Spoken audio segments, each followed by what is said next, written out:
el doble nivel en que debe entenderse la cultura. La cultura, por un lado, expresa un discurso elaborado, articulado y riguroso, y por otro lado, puede también expresar los significados enraizados, muchas veces implícitamente y sin elaboración, en la gran diversidad de modos de vida cotidianos de la gente. De modo que nosotros tenemos, o podemos distinguir, un nivel discursivo de la cultura erudita, que podemos llamar discurso público, como efectivamente le llaman muchos sociólogos, y un segundo nivel, que es el nivel de los significados, como he dicho, sedimentados en las prácticas cotidianas de la gente común. Digamos que hay un nivel de discurso público y un nivel de realidad inmanente. Esos niveles no se excluyen entre sí. Por ejemplo, en nuestro país, en República Dominicana, me parece que hay una abundancia de estudios sobre el primer nivel, sobre el discurso público en torno a la identidad, pero no en torno a la identidad misma como realidad, como conjunto de significados sedimentados en las prácticas cotidianas de la gente. Es decir, aquí se habla mucho de lo que dijo Peñavalle, de lo que dijo don Américo Lugo, del grupo de pesimistas dominicanos, etcétera, etcétera, pero la realidad cultural ella misma, en sí misma, la realidad cultural dominicana, es mucho menos conocida. E incluso hay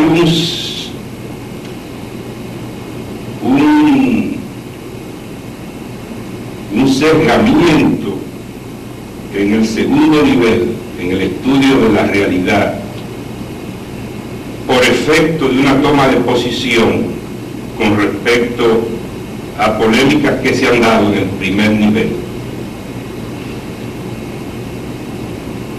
El segundo punto que quiero subrayar es la necesidad en el estudio de la identidad cultural, de un acercamiento histórico,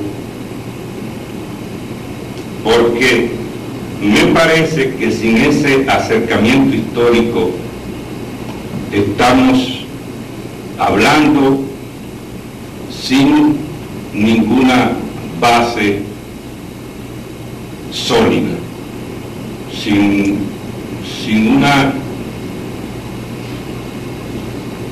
base objetiva. Por eso a mí me llama muchísimo la atención el conjunto de estudios que tiene Huytens, el sociólogo holandés especialista en asuntos del Caribe y particularmente especialista en asuntos dominicanos, porque Huytens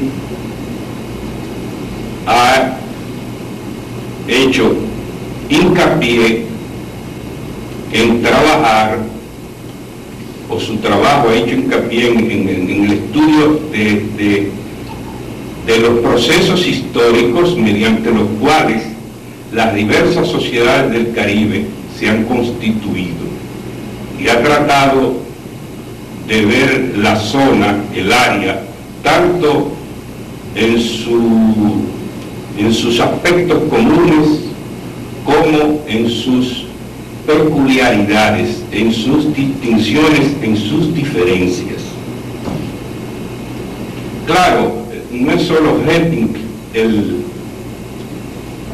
quien ha estudiado esta zona con esa claridad metodológica y esa corrección metodológica, a mi parecer, sino también hay otros autores como Mintz, el norteamericano, o el mismo norteamericano Price, especialista en sociedades cimarronas. Y después tenemos muchísimos investigadores en la propia área del Caribe que también pues han hecho su contribución al conocimiento de esta área. De todos modos, a mí me parece interesante subrayar de interés para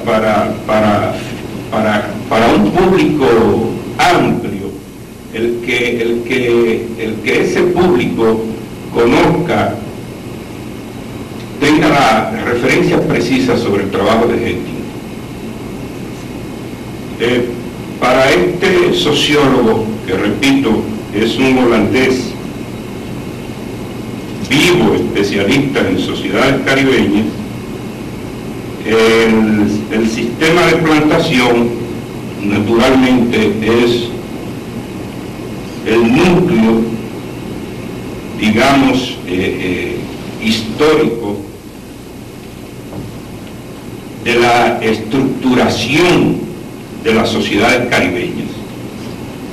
Pero el sistema de plantaciones es un sistema que fue internamente variado, diferenciado. Funcionaba dentro del marco de una división internacional del trabajo con especialización en la producción agrícola masiva. Productos de lujo como el café, el cacao o productos, materias primas para la industria como el algodón, por ejemplo, o el índigo. Además, el sistema de plantaciones tiene un desarrollo en periodos históricos diferentes. En el primer caso,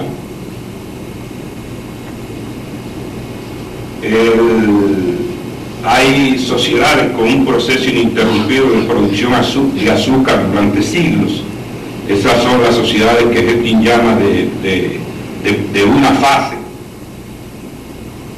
Es decir, la plantación fue de una sola fase, ininterrumpida a lo largo de muchos años, con cambios solo en tamaño de la plantación, intensividad del capital, tecnología, etc. Y hay el segundo caso, existe el segundo caso de sociedades con dos fases, separadas por un interregno en el que el azúcar no jugó un papel estelar. Entonces, los efectos de la diferencia de continuidad económica entre estos dos grupos de sociedades se reflejan en diferentes intensidades de inmigración esclava y además en una amplia gama de fenómenos que Henting llama, a falta de un término más preciso, él usa una expresión o denominador común de incorporación diferencial del sector poblacional de origen africano. Entonces, esto lleva a la distinción en términos generales, repito, entre sociedades de dos fases, como las Antillas Mayores, Cuba, República Dominicana, Puerto Rico, Jamaica, que tuvieron un sistema de plantaciones, repito, de dos fases y donde la inmigración de esclavos ocurrió paralelamente en dos oleadas.